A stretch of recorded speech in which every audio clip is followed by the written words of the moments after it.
You know what's funny about getting fired? I saw it coming 3 weeks before it happened. My phone buzzed during lunch, and there it was, a company email sent to the wrong recipient. That's when I knew I was screwed. I'm Andrew Collins, 49 years old, and I'd been working at Dataflow Systems for 15 years. Senior software engineer, they called me, the guy who built their core security platform that every client depended on. Andrew, after 15 years with Dataflow Systems, we're restructuring your position, Bradley Walsh announced, sitting across from me in the small conference room. He's 34, our CEO for the past 2 years, and he had that tone young executives use when they think they're delivering bad news professionally. Patricia Martinez from HR sat next to him, both wearing those carefully practiced expressions you see in corporate training videos. I nodded calmly, already knowing what was coming.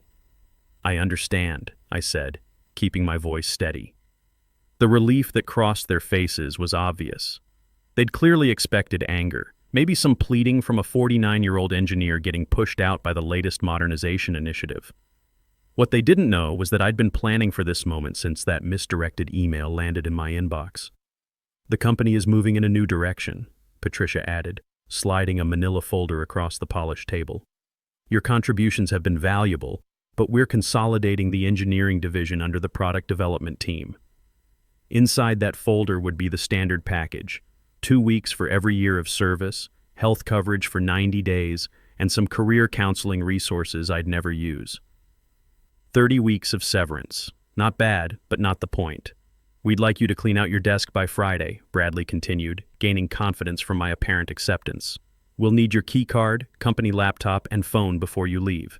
Your team will be notified this afternoon. My team. 5 solid engineers I'd personally recruited and trained over the years. Carlos Rivera, my lead developer. Jennifer Hayes, our security specialist. The same people who helped me develop the SecureLink authentication platform that powered Dataflow's flagship enterprise software used by thousands of companies across the country. But here's what Bradley didn't understand, and this is where it gets interesting. 3 months earlier, I'd discovered that Dataflow's legal team had never filed the patent application for my SecureLink platform. When I asked about it, they claimed it was an oversight and assured me they'd handle it immediately. Something about their response felt off, so I dug deeper. That's when I found the internal strategy memo outlining plans to claim the platform as company-developed technology without specific inventor attribution. They wanted to push me out before securing the patent, knowing that intellectual property developed by employees typically belongs to the company. What Dataflow didn't know was that I'd been working on significant improvements to the platform during my own time, using my personal equipment at home. Those enhancements, which boosted security efficiency by 23%, weren't covered by my employment agreement since I developed them outside company hours using my own resources.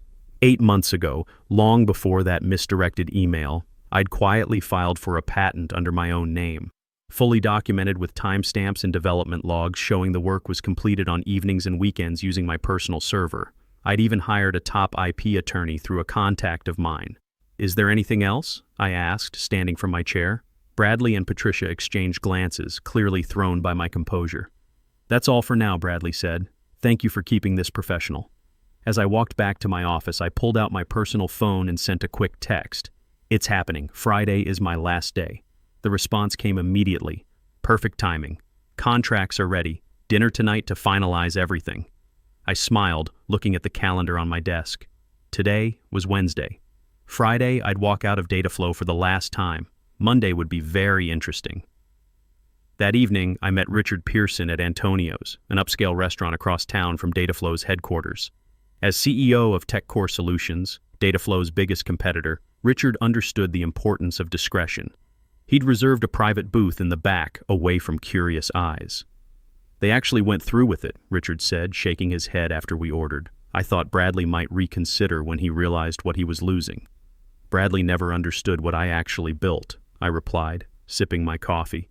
He saw the user interface, the marketing potential, but the underlying security architecture, that was just technical stuff to him. Richard nodded.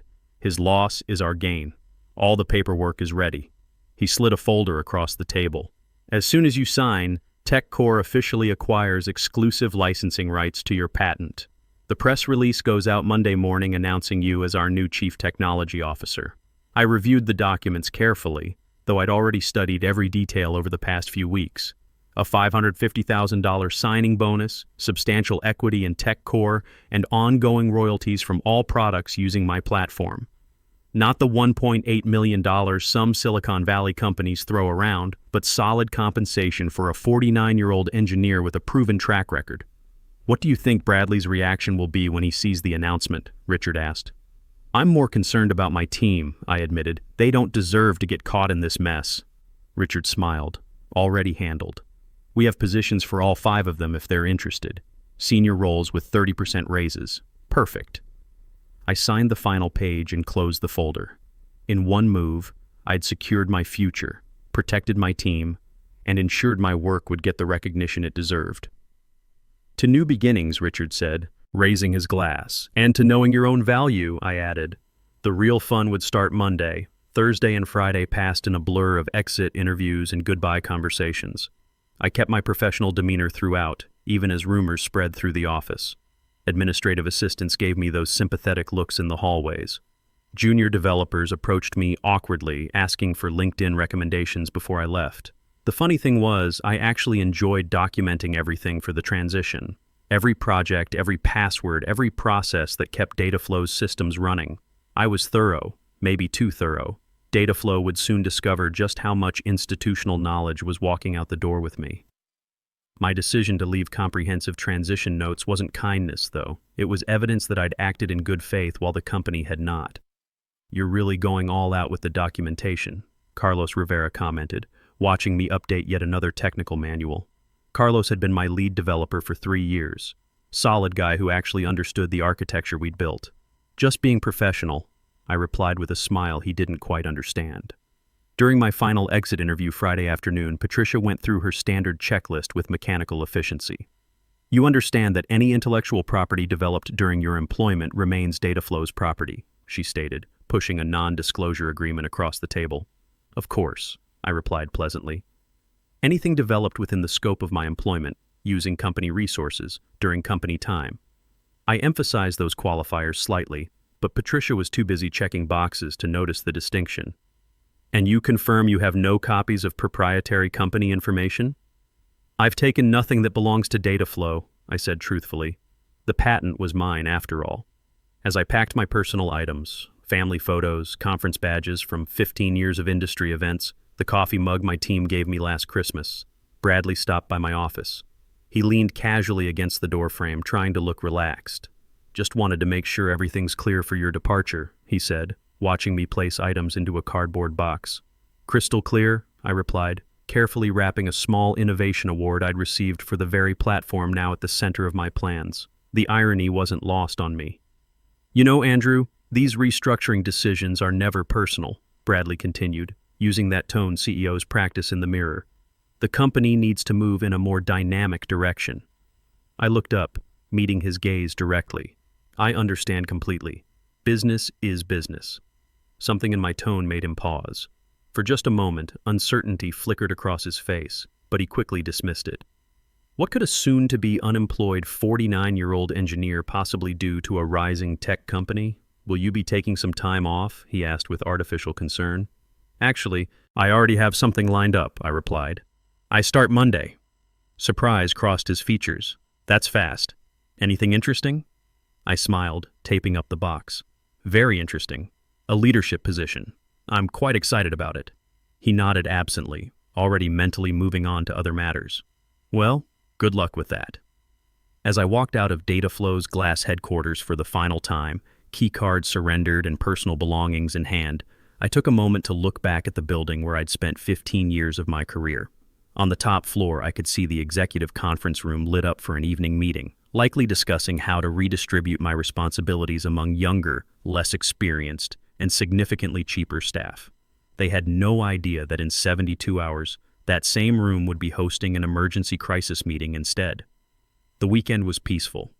I spent Saturday reviewing TechCore's technical architecture, getting familiar with their existing systems.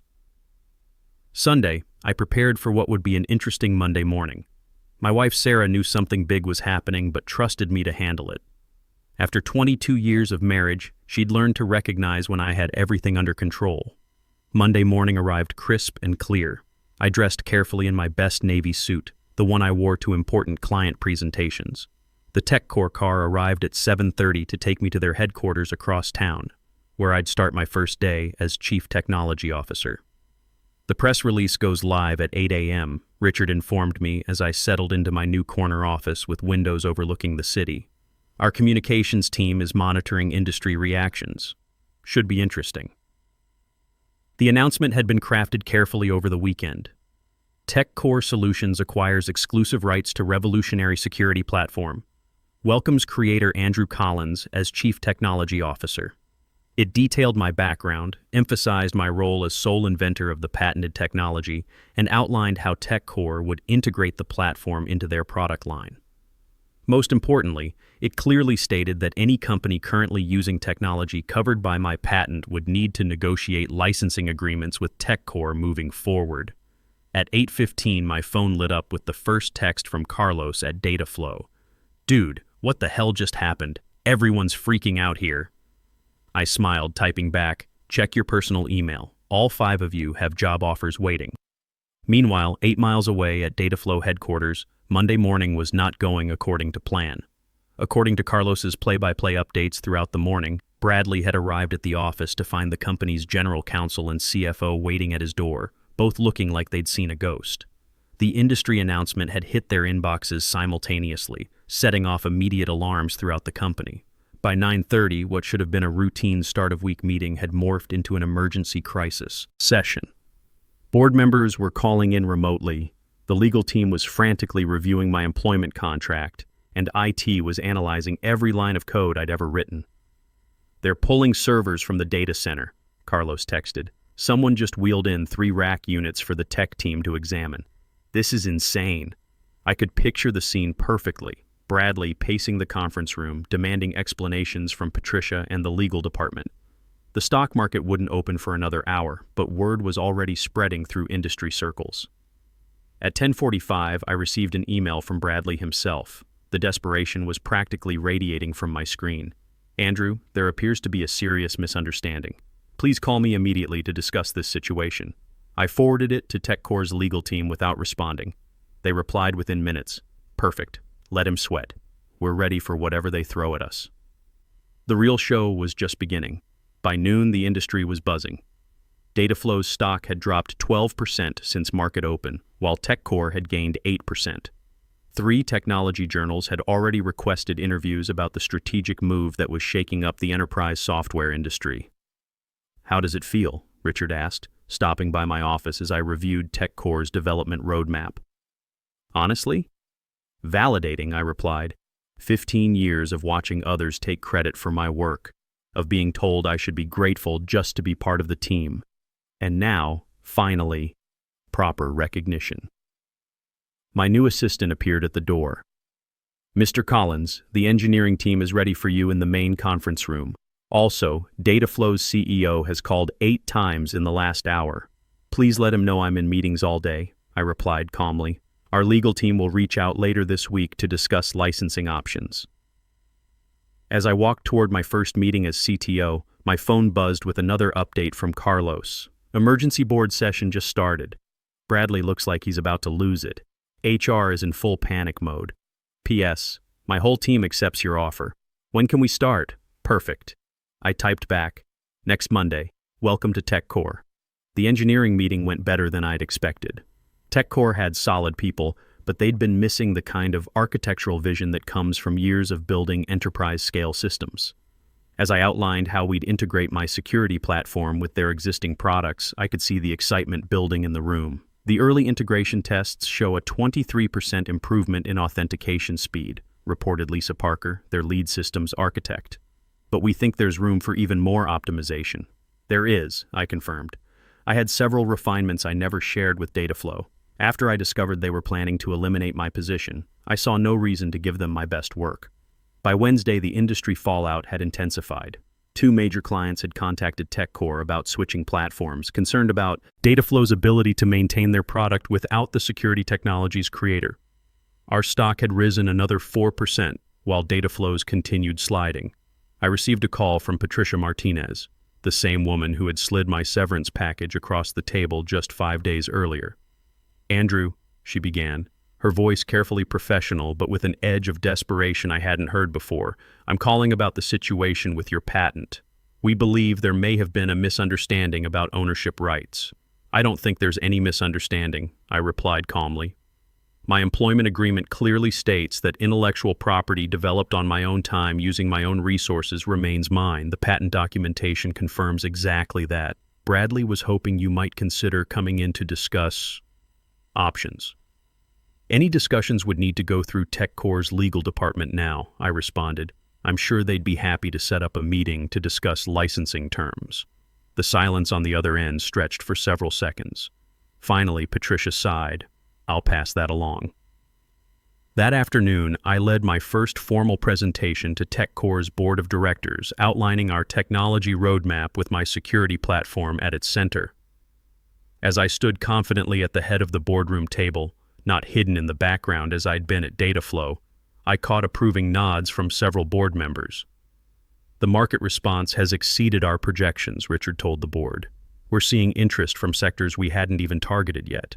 By Friday, just 1 week after walking out of Dataflow for the last time, the full scope of their crisis had become clear. Their stock had fallen 18% from Monday's opening, triggering concerned calls from major investors. Industry analysts were publishing articles with titles like, "Can Dataflow Survive the Patent Crisis?" and "The Costly Mistake of Undervaluing Innovation." Through my contacts in the industry, I learned that Bradley had finally acknowledged the severity of the situation to the board.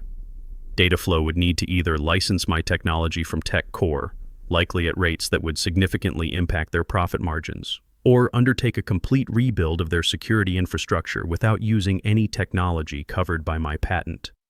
"They've started interviewing for a new development team," Carlos informed me during our Friday check-in. He was finishing his final week at Dataflow before joining my team at TechCore. "Bradley's telling people they can recreate the functionality in 6 months. I couldn't help but laugh. 6 months? The original platform took me 4 years to perfect, and that was with intimate knowledge of the security challenges."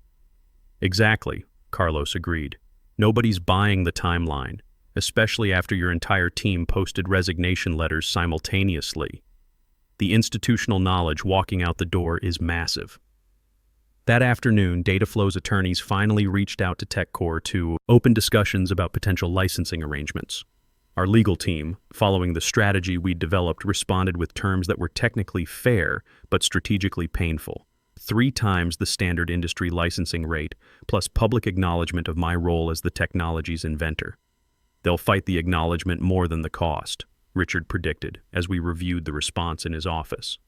"Bradley's ego won't allow him to admit he pushed out the person who created their core technology." "Then they'll have to rebuild," I replied. "And every day they spend trying to replicate my work is another day we extend our lead in the market." The following Monday morning, exactly 10 days after my dismissal, I led my first meeting with my newly assembled innovation team, which now included Carlos and 3 of the other engineers from Dataflow. Jennifer Hayes would be joining us the following week. "This is how development meetings should work," Carlos commented as we mapped out the next evolution of my security platform. At Dataflow, we spent half our time explaining basic concepts to executives who didn't want to listen. "That's the difference between being valued and being seen as replaceable," I replied. As we wrapped up the productive session, my assistant appeared at the door with news that would change everything. "Mr. Collins, there's been a significant development," my assistant said, holding a printout. "Dataflow's board just announced an emergency leadership change. Bradley Walsh is stepping down effective immediately." The news spread through the industry like wildfire. Within hours, trade publications were reporting that Dataflow's board had lost confidence in Bradley's leadership following the patent oversight that threatened their flagship product. Patricia Martinez was also out, along with the head of legal who had failed to properly secure my intellectual property. I have to admit, I felt a moment of satisfaction. Not vindictive pleasure, but the quiet satisfaction of seeing consequences catch up with poor decisions.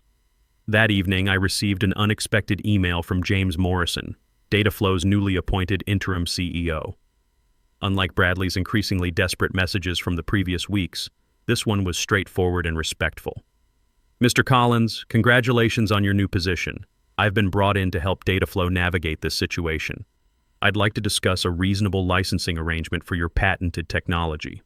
We're prepared to acknowledge your contributions publicly and make appropriate amends for previous management's oversights. Would you be available to meet next week? I forwarded the email to Richard with a simple note. Progress. His reply came quickly. Well executed. The board is impressed with your first major win for TechCore. The meeting with Morrison took place the following Thursday at a neutral location downtown. He was older, maybe 60, with the kind of calm demeanor that comes from cleaning up other people's messes for a living. I'll be direct, Morrison said after we sat down. Dataflow made serious mistakes in how they handled your departure and your intellectual property. I'm here to make it right, within reason. I appreciate the honesty, I replied. What did you have in mind? A 5-year licensing agreement. We pay TechCore standard industry rates for the use of your security platform, plus a one-time payment acknowledging your role in developing the technology. It was a fair offer, not the punitive terms our lawyers had initially proposed, but reasonable compensation that would allow Dataflow to continue operating while recognizing my contribution. And the public acknowledgement? I asked. Morrison nodded. Full credit in our product documentation, press releases, and marketing materials. Your name associated with the SecureLink platform where it belongs. We shook hands on the deal. Sometimes the best revenge is simply getting what you deserved in the first place. Over the following months, life settled into a new rhythm. TechCore was thriving with the enhanced security platform, and we'd landed 3 major contracts that Dataflow had been pursuing for years. My team was working on innovations I'd only dreamed about when I was constrained by Dataflow's limited vision.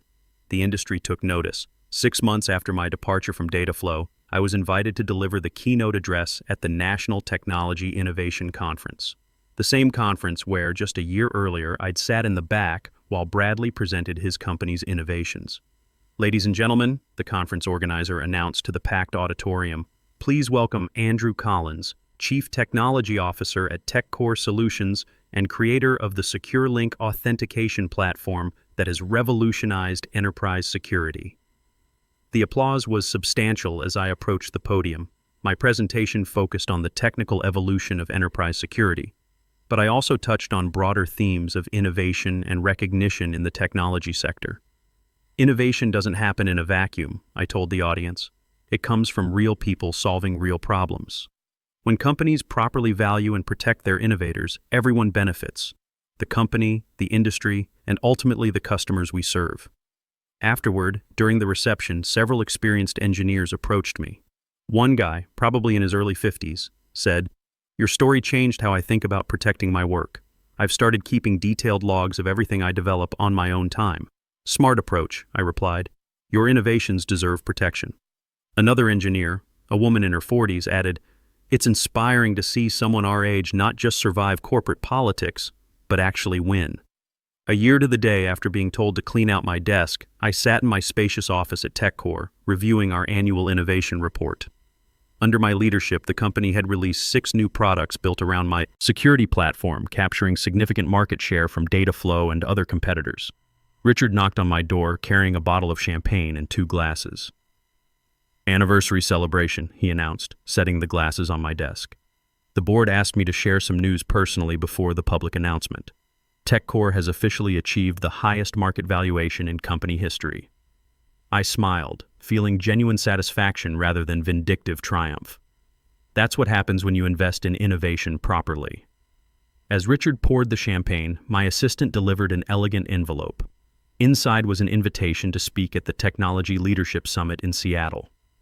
The topic, Building Value Through Innovation, Lessons from the Front Lines. "You've become quite the industry figure," Richard observed. The story of the engineer who turned a wrongful termination into industry transformation has become a case study at several business schools. Morrison had kept his word. Dataflow had not only acknowledged my contribution publicly, but had also implemented new policies protecting their innovators. Their new approach to intellectual property and inventor recognition was reportedly modeled after the program I'd established at TechCore. "It was never about revenge," I said, raising my glass. "It was about getting the recognition that innovation deserves, about showing the industry that experience and expertise have real value." "To proper recognition," Richard agreed. clinking his glass against mine. As the afternoon sun streamed through my office windows, I reflected on the journey. At 50, I had finally achieved something that had eluded me for years, not just professional success, but genuine acknowledgement of my contributions to the industry.